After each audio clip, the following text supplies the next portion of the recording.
चलिए ध्यान दीजिए। फ्रिक्शन बेस कुछ प्रश्न हैं यहाँ पर जो हम देखेंगे ध्यान से। अगर आप ध्यान दें तो कोई एक ब्लॉक है जो कि एक सतह पर रखा हुआ है।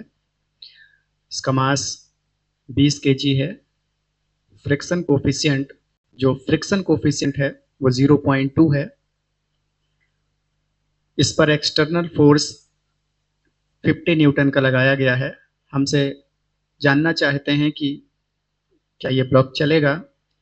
अगर चलेगा तो इसमें कितना एक्सेलरेशन होगा। ये प्रश्न इस प्रकार से है। तो देखिए कैसे हम इस प्रश्न को सॉल्व करेंगे।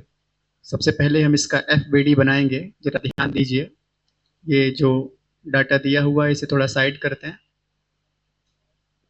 इसका FBD बनाते हैं, बहुत गंभीरता से देखिएगा।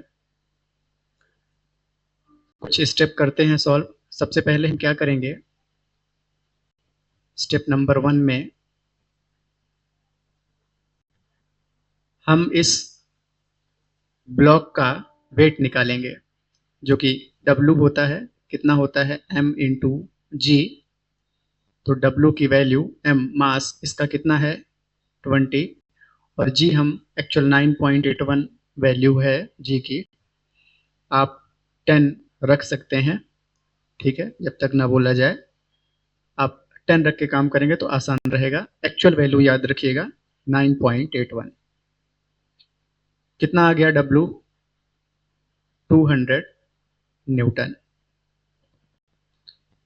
उसके बाद इसका मतलब नीचे की ओर इसमें कितना लग रहा है इसका वेट W, जिसकी वैल्यू है कितनी 200 न्यूटन। उसके बाद अगले स्टेप नंबर 2 में हम ध्यान दें तो हमें इस बार रिएक्शन फोर्स निकालनी पड़ेगी R, जो कि कितनी होगी W के इक्वल होगी। और अभी यहाँ पर W कितना है 200, तो इसलिए रिएक्शन फोर्स भी कितना हो जाएगा 200। तो रिएक्शन फोर्स, ये सब चीज़ें इसके सेंटर पर एक्ट हो रही हैं। कितना आ जाएगा रिएक्शन फोर्स यहाँ से, R इक्वल टू 200 न्यूटन, ठीक है। उसके बाद अगले स्टेप में चलें। स्टेप नंबर 3 में हम निकालेंगे फ्रिक्शन फोर्स, जो कि देखिएगा ध्यान से, F कितना होता है mu into R. R reaction force है। तो अगर आप देखें यहाँ से तो जो फ्रिक्शन फोर्स है वो कितना आ जाएगा, म्यू की वैल्यू 0.2 इंटू आर 200 है।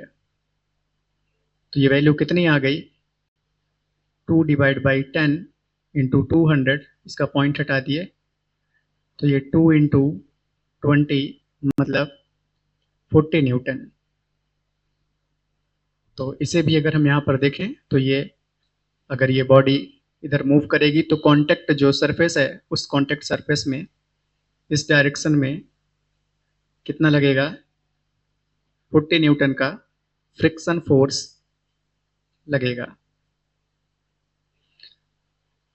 उसके बाद अगले स्टेप नंबर 4 में अगर हम देखें ध्यान से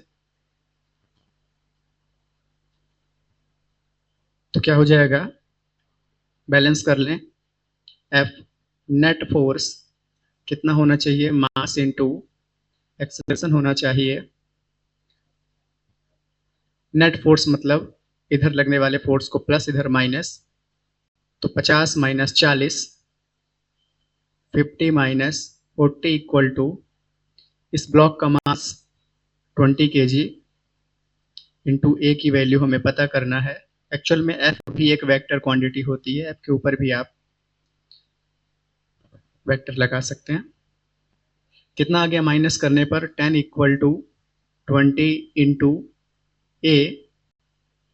तो अगर आप ध्यान से देखें तो 10 डिवाइड बाई 20 इक्वल टू ए, मतलब यहाँ से हम कह सकते हैं कि ब्लॉक मोशन में आएगा, चलेगा, और कितने एक्सेलरेशन से चलेगा, तो 1/2 इक्वल टू ए, मतलब ए की वैल्यू 0.5 मीटर पर सेकंड स्क्वायर के एक्सेलरेशन से ब्लॉक चलेगा।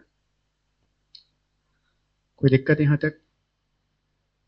आशा करते हैं आपको समझ में आ गया होगा।